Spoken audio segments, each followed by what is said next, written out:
Good morning children. എല്ലാവരും സുഖമായിരിക്കുന്നല്ലോ അല്ലേ? അപ്പോൾ മലയാളത്തിലെ പാഠങ്ങളൊക്കെ എല്ലാവരും നന്നായിട്ട് പഠിക്കുന്നുണ്ടല്ലോ. ഈസി അല്ലേ മലയാളം പഠിക്കാൻ? ഒരുപാട് കഥകളും കവിതകളും ഒക്കെ ആയിട്ട് മലയാളം പഠിക്കാൻ എല്ലാവർക്കും ഇഷ്ടമാണെന്ന് ടീച്ചറിന് അറിയാം.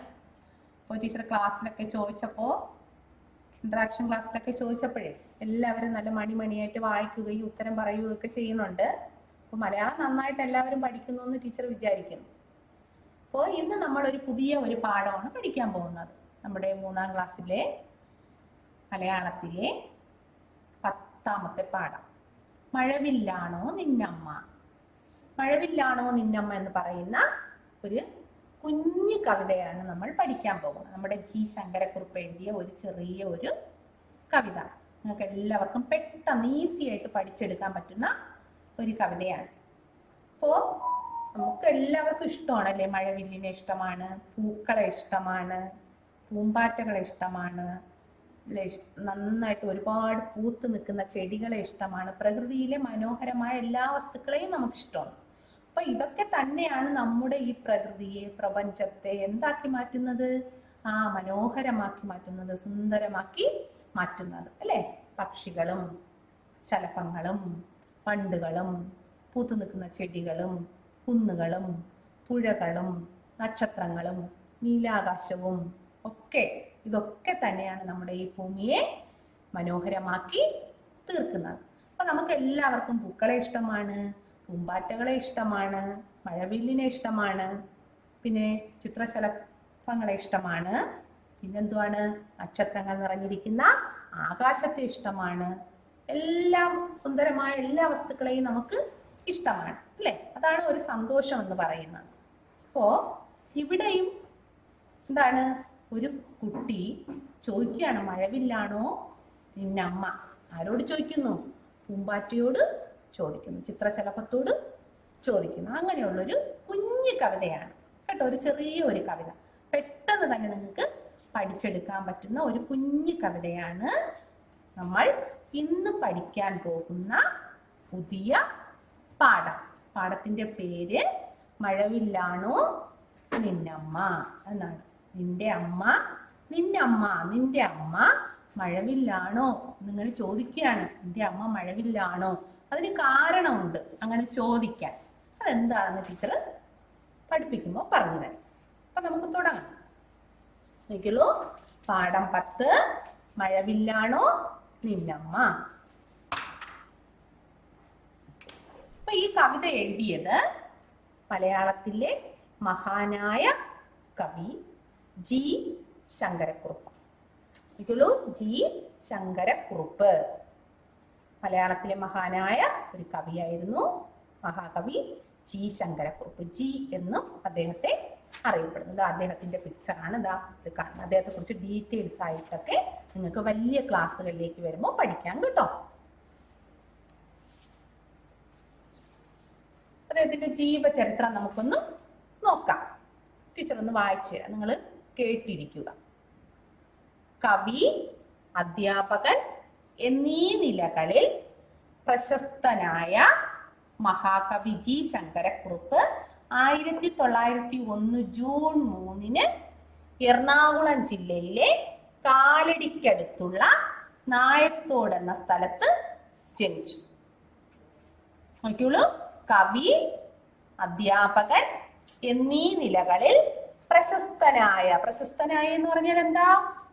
പേര് കേട്ട, കീർത്തി കേട്ട മഹാകവി ജി ശങ്കരക്കുറുപ്പ് 1901 ജൂൺ 3 എറണാകുളം ജില്ലയിലാണ് ജനിച്ചത്.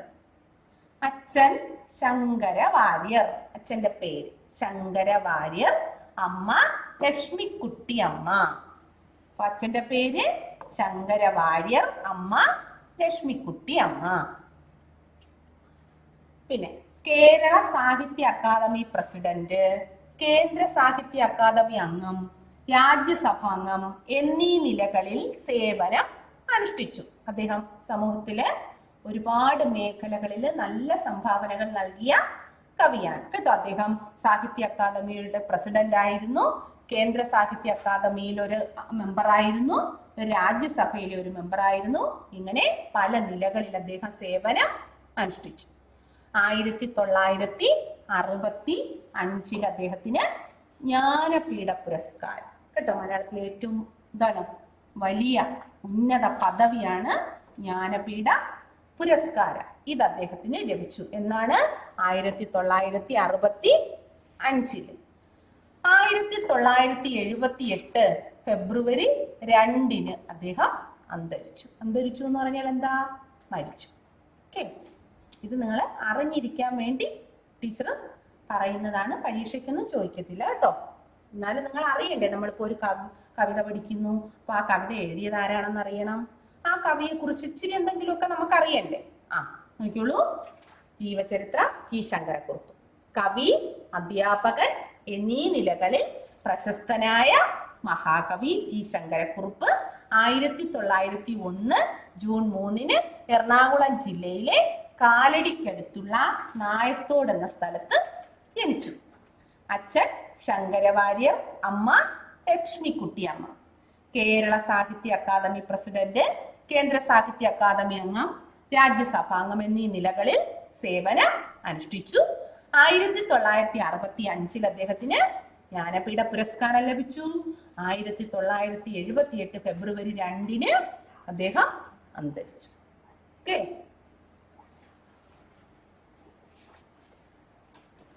അദ്ദേഹത്തിന്റെ പ്രധാന കൃതികൾ നമുക്ക് നോക്കാം. ഒരുപാട് കൃതികൾ അദ്ദേഹം എഴുതിയിട്ടുണ്ട്, ഒരുപാട് കവിതകൾ അദ്ദേഹം എഴുതിയിട്ടുണ്ടെങ്കിലും പ്രധാന കൃതികൾ മാത്രം കുറച്ച് ടീച്ചർ കിട്ടിയിട്ടുള്ളൂ. നോക്കിയുള്ളൂ, സൂര്യകാന്തി, പിന്നെന്താണ്, ഓടക്കുഴൽ, പതികന്റെ പാട്ട്, വിശ്വദർശനം, ജീവന സംഗീതം, നിമിഷം. ഇതൊക്കെയാണ് അദ്ദേഹത്തിന്റെ പ്രധാന കൃതി. ടീച്ചർ കുറച്ച് മാത്രമേ എഴുതിയിട്ടുള്ളൂ. ഈ ഓടക്കുഴൽ എന്ന് പറയുന്ന കൃതിക്കാണ് അദ്ദേഹത്തിന് ഇത് കിട്ടിയത്, ജ്ഞാനപീഠ പുരസ്കാരം കിട്ടിയത് കേട്ടോ. ഓടക്കുഴൽ എന്ന് പറയുന്ന കൃതിക്ക്. നോക്കിയുള്ളൂ, സൂര്യകാന്തി, ഓടക്കുഴൽ, പതികന്റെ പാട്ട്, വിശ്വദർശനം, ജീവന സംഗീതം, നിമിഷം. ഓക്കെ,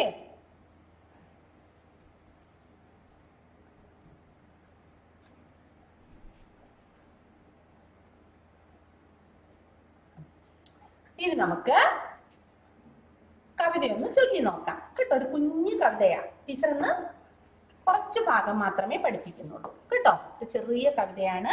ടീച്ചർ ആദ്യം പുസ്തകം ഒന്ന് മുഴുവൻ ഒന്ന് വായിച്ചു തരാം. എല്ലാവരും ടെക്സ്റ്റിൽ നോക്കി വരി നോക്കി ഇരിക്കുക. പാഠം 10, മഴവില്ലാണോ നിന്നമ്മ. സ്കൂൾ മുറ്റത്തെ പൂന്തോട്ടത്തിലെ പൂമ്പാറ്റകളെ കണ്ടപ്പോൾ അവർ ഒരുമിച്ച് ഒരു പാട്ടുപാടി. അവർ ഒന്നിച്ചിരുന്ന് പാടി പഠിച്ച ഒരു പാട്ട് കേട്ടോ. എന്തായിരുന്നു? ഇങ്ങനെ മുറ്റത്തിരിക്കുകയാണ്, സ്കൂൾ മുറ്റത്തിരിക്കുകയാണ്. അപ്പോഴ് ആരെ കണ്ടു? പൂമ്പാറ്റകളെ കണ്ടു. പൂമ്പാറ്റകളെ കണ്ടപ്പോൾ അവർ മുമ്പ് പഠിച്ചൊരു പാട്ട് അവർക്ക് ഓർമ്മ വന്നു. ആ പാട്ട് ഇങ്ങനെ പാടുവാണ് കേട്ടോ. നോക്കിയുള്ളൂ, ഇപ്പൊ നമ്മുടെ ജി ശങ്കരക്കുറുപ്പ്, മലയാളത്തിലെ പ്രശസ്തനായ കവി ജി ശങ്കരക്കുറുപ്പ് എഴുതിയ മഴവില്ലാണോ നിന്നമ്മ എന്ന് പറയുന്ന ഒരു കുഞ്ഞു കവിത. നോക്കിയുള്ളൂ, എല്ലാവർക്കും ഇഷ്ടപ്പെടുന്ന ഒരു കുഞ്ഞ് കവിത. പൂവുകൾ തിണ്ടും പൂമ്പാറ്റ, പൂമ്പൊടി പൂശും പൂമ്പാറ്റ, പൂന്തേനുണ്ണും പൂമ്പാറ്റ, പൂവിൽ മയങ്ങും പൂമ്പാറ്റ, എന്തു വെളിച്ചം പൂമ്പാറ്റേ, എന്തു തെളിച്ചം പൂമ്പാറ്റേ, മുങ്ങാം പൊങ്ങാം കുളിർനിഴലിൽ, നീന്താം മറിയാം പൊൻവെയിലിൽ, ഒന്നു തൊടട്ടെ നിൻ ചിറകിൽ, നിന്നു തരാമോ നീ അരികിൽ, മഴവില്ലാണോ നിന്നമ്മ, തരുമോ നീ ഒരു കുഞ്ഞുമ്മ. കുഞ്ഞു കവിതയല്ലേ, എല്ലാവർക്കും ഇഷ്ടപ്പെടുന്ന, എല്ലാവർക്കും പെട്ടെന്ന് പഠിക്കാൻ പറ്റുന്ന ഒരു കുഞ്ഞ് കവിതയാണ് അല്ലേ. നോക്കിയുള്ളൂ, പൂവുകൾ തെണ്ടും പൂമ്പാറ്റ, പൂമ്പൊടി പൂശും പൂമ്പാറ്റ, പൂന്തേനുണ്ണും പൂമ്പാറ്റ, പൂവിൽ മയങ്ങും പൂമ്പാറ്റ, എന്തു വെളിച്ചം പൂമ്പാറ്റേ, എന്തു തെളിച്ചം പൂമ്പാറ്റേ, മുങ്ങാം പൊങ്ങാം കുളിർനിഴലിൽ, നീന്താം മറിയാം പൊൻവെയിലിൽ, ഒന്നു തൊടട്ടെ നിൻ ചിറകിൽ, നിന്നു തരാമോ നീ അരികിൽ, മഴവില്ലാണോ നിന്നമ്മ, തരുമോ നീയൊരു കുഞ്ഞുമ്മ. ഓക്കെ, എല്ലാവരും നന്നായിട്ട് വായിക്കാൻ പഠിക്കണം കേട്ടോ. ഇനി നമുക്ക് ഇന്ന് കുറച്ച് ഭാഗം ഒന്ന് പഠിക്കാം. നിക്കലോ. ആദ്യത്തെ വരി, പൂവുകൾ തെണ്ടും പൂമ്പാറ്റ. പൂവുകൾ തോറും തെണ്ടി നടക്കുന്ന പൂമ്പാറ്റ. തെണ്ടുക എന്ന് പറഞ്ഞാൽ എന്താ? എന്താ തെണ്ടുക എന്ന് പറഞ്ഞാൽ? ഭിക്ഷയാചിക്കുക അല്ലെ? ഭിക്ഷയാചിക്കുന്നതിനെയാണ് തെണ്ടുക എന്ന് പറയുന്നത്. കണ്ടിട്ടില്ലേ അല്ലെ? നമ്മളിങ്ങനെ യാത്രയൊക്കെ പോകുന്ന സമയത്ത് ഈ വഴിനീളെ നടന്ന ആൾക്കാര് തെണ്ടി നടക്കുന്ന കണ്ടിട്ടില്ലേ? ഇവിടെ ഇത് പൂമ്പാറ്റ തെണ്ടുകയാണ്. എന്തു തെണ്ടുകയാണ്? പൈസയാണോ? അല്ല, പിന്നെ എന്താണ്? പൂക്കൾ തോറും ഇങ്ങനെ തെണ്ടി നടക്കുകയാണ്. ഇവിടെ പൂക്കൾ തോറും തെണ്ടി നടക്കുന്നു. പിന്നെയോ പൂമ്പൊടി പൂശും പൂമ്പാറ്റ. എന്തിനാ പൂക്കൾ തോറും തെണ്ടി നടക്കുന്നേ? അതിന് തേൻ കുടിക്കാൻ അല്ലേ? അപ്പോ പൂവുകൾ തെണ്ടും പൂമ്പാറ്റ. പൂവുകൾ തോറും ഇങ്ങനെ തെണ്ടി നടക്കുന്ന പൂമ്പാറ്റ, ഭിക്ഷയാചിച്ചു നടക്കുന്ന പൂമ്പാറ്റ. പൂമ്പൊടി പൂശും പൂമ്പാറ്റ അല്ലെ? ഒരു പൂവിൽ നിന്നും അടുത്ത പൂവിലേക്ക് ഇങ്ങനെ പോവാണ്. അപ്പോ പൂമ്പൊടി പൂശി പൂശി പൂശി ഇങ്ങനെ പൂശുക, പുരട്ടുക. പൂശുക എന്ന് പറഞ്ഞാൽ എന്താ? പുരട്ടുക. പൂമ്പൊടി ഇങ്ങനെ പുരട്ടും. ഒരു പൂവിൽ നിന്ന് മറ്റൊരു പൂവിലേക്ക് ഇങ്ങനെ പറന്ന് നടക്കുകയല്ലേ പൂമ്പാറ്റ? ചിത്രശലഭം. പൂന്തേനുണ്ണും പൂമ്പാറ്റ. പൂന്തേനുണ്ണും. പൂന്തേൻ എന്ന് പറഞ്ഞാൽ എന്താ? പൂവിലെ തേൻ. പൂവിലെ തേൻ. പൂന്തേനുണ്ണും പൂമ്പാറ്റ. ഉണ്ണുക എന്ന് പറഞ്ഞാൽ എന്താ? ഉണ്ണുക, കഴിക്കുക അല്ലെ? പൂവിൽ മയങ്ങും പൂമ്പാറ്റ. പിന്നെന്താണ്? പൂന്തേനൊക്കെ കുടിച്ച് വയറൊക്കെ വീർത്ത് റെസ്റ്റ് എടുക്കും. പൂവിൽ മയങ്ങും. പൂക്കളിൽ വന്ന് കുറെ സമയം പൂമ്പാറ്റകൾ ഇരിക്കുന്ന കണ്ടിട്ടുണ്ടോ നിങ്ങള്? അതാ പൂവിൽ മയങ്ങും പൂമ്പാറ്റ. പിന്നെ കവി പറയാണ് എന്താണ്? എന്തു വെളിച്ചം പൂമ്പാറ്റേ, എന്തു തെളിച്ചം പൂമ്പാറ്റേ, മുങ്ങാം പൊങ്ങാം കുളിർനിഴലിൽ, നീന്താം മറിയാം പൊൻവേലിൽ. എന്തു വെളിച്ചം പൂമ്പാറ്റേ, എന്ത് വെളിച്ചമാണ് പൂമ്പാറ്റേ, എന്ത് തെളിച്ചമാണ് പൂമ്പാറ്റേ എന്ന് പറഞ്ഞാൽ എന്താ? പൂമ്പാറ്റയെ കാണുമ്പോ മനസ്സിന് നമുക്ക് എപ്പോഴും എന്താണ്? സന്തോഷമാണ്. പൂമ്പാറ്റകൾ ഇങ്ങനെ പറന്ന് നടക്കുന്നത്, ഒരു പൂവിൽ നിന്ന് മറ്റൊരു പൂവിലേക്ക് പോകുന്നതും പൂന്തേൻ കുടിക്കുന്നതും ഒക്കെ കാണുമ്പോൾ ആർക്കെങ്കിലും ദുഃഖം വരുമോ? ഇല്ല, ആർക്കും ദുഃഖം വരത്തില്ല അല്ലെ? എല്ലാവർക്കും സന്തോഷമാണ്. അപ്പൊ അത് നമ്മുടെ മനസ്സിന് കുളിർമ പകരും, പ്രകാശം പകരും. എന്തു വെളിച്ചം പൂമ്പാറ്റേ, എന്തു തെളിച്ചം പൂമ്പാറ്റേ, നിനക്ക് എന്ത് തെളിച്ചവും വെളിച്ചവുമാണ് എന്ന് പറഞ്ഞാൽ എന്താ? പൂമ്പാറ്റകൾ ഒരിക്കലും ആരെയും സങ്കടപ്പെടുത്തുന്നില്ല.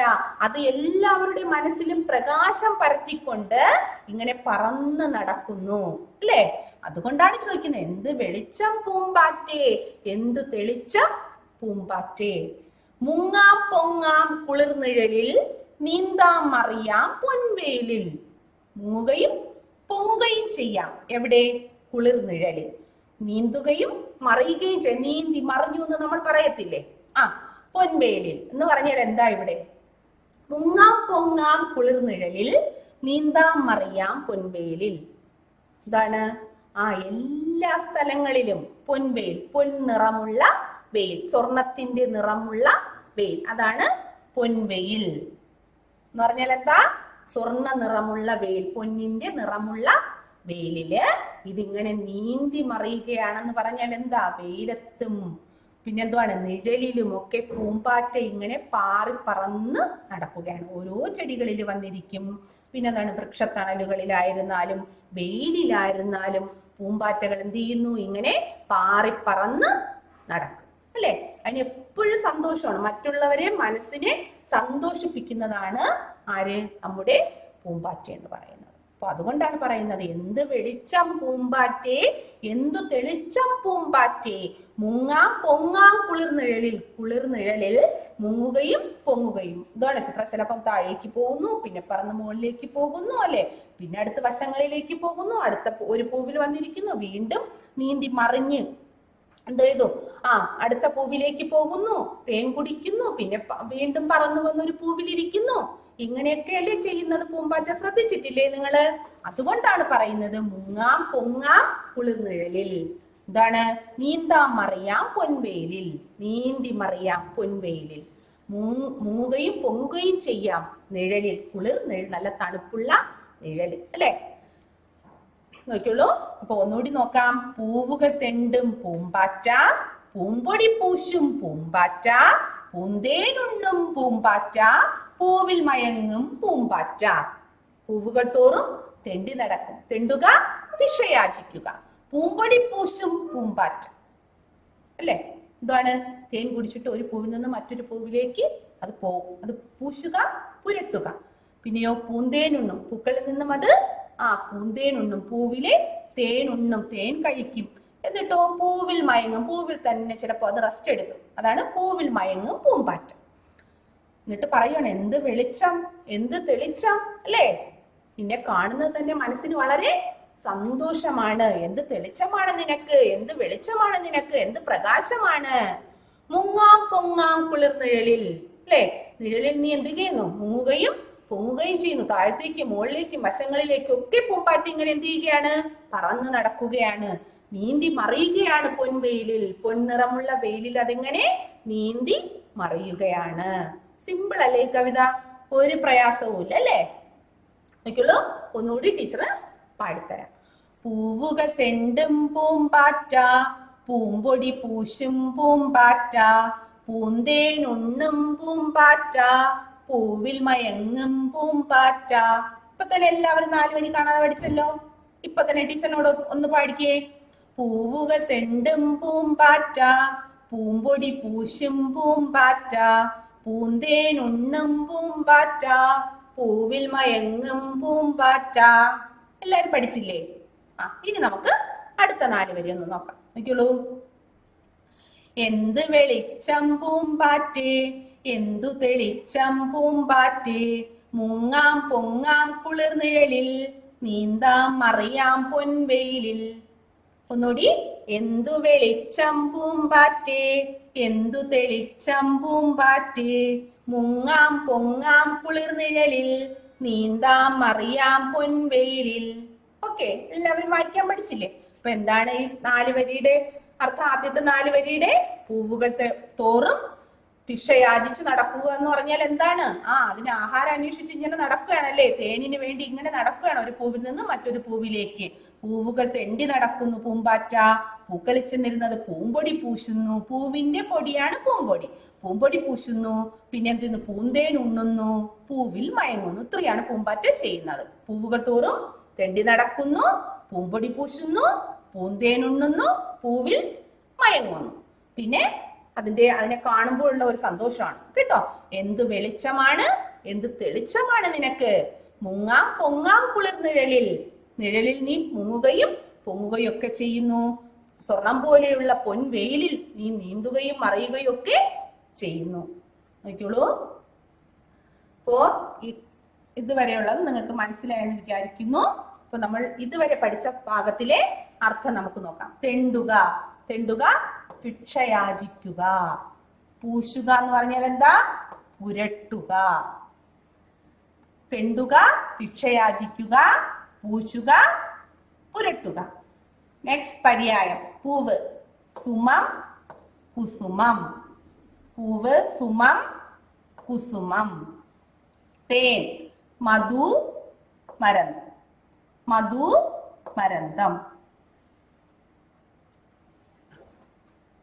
ഉത്തരം എഴുതുക. പൂമ്പാറ്റ എന്തൊക്കെ ചെയ്യുമെന്നാണ് കവി പറയുന്നത്? പൂമ്പാറ്റ എന്തൊക്കെ ചെയ്യുമെന്നാണ് കവി പറയുന്നത്? പൂവുകൾ തോറും പറന്നു നടക്കും, പൂമ്പൊടി പൂശും, പൂന്തേൻ കുടിക്കും, പൂവിലുറങ്ങും. പൂവുകൾ തോറും പറന്നു നടക്കും, പൂമ്പൊടി പൂശും, പൂന്തേൻ കുടിക്കും, പൂവിലുറങ്ങും.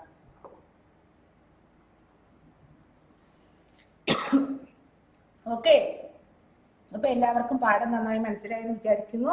അടുത്ത ക്ലാസ്സിൽ ടീച്ചർ ഒരിക്കൽ കൂടി പറഞ്ഞു തരാം. ബാക്കി ഭാഗം നമുക്ക് അടുത്ത ക്ലാസ്സിൽ പഠിക്കാം. എല്ലാവരും സന്തോഷമായിട്ടും സേഫായിട്ടും ഇരിക്കുക. Okay, thank you.